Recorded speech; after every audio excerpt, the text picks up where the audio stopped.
একটা তিনটে দেখবেন সে খাই নিলাম। তারপর টি হোটেল থেকে কফি নিয়ে নিলাম। হ্যাঁ মানে এই গ্যাস স্টেশনটাতে সব গরম করা যায়, বড় গ্যাস স্টেশন তো, এখানে গরম টরম করে খাওয়া দাওয়া করা।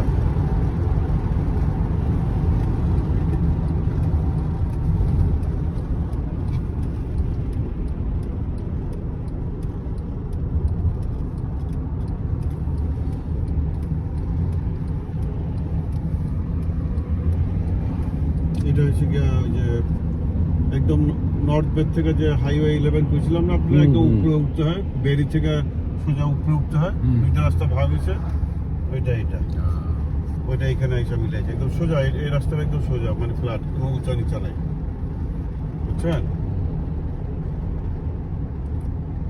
ওই যে 69 ধরে আমরা রাইট আইসা পয়সা সোজা পেলাম না, নর্থ বে নিয়ে গেছে সোজা বেরির থেকে।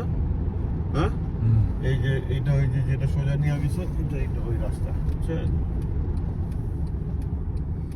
এই যে এটা একদম পাহাড়ের ভিতর থেকে সোজা নিয়ে গেছে, তারপর একদম এটা সোজা রাস্তা বানাইছে 11 হাইওয়ে 11, এটা বুঝছেন?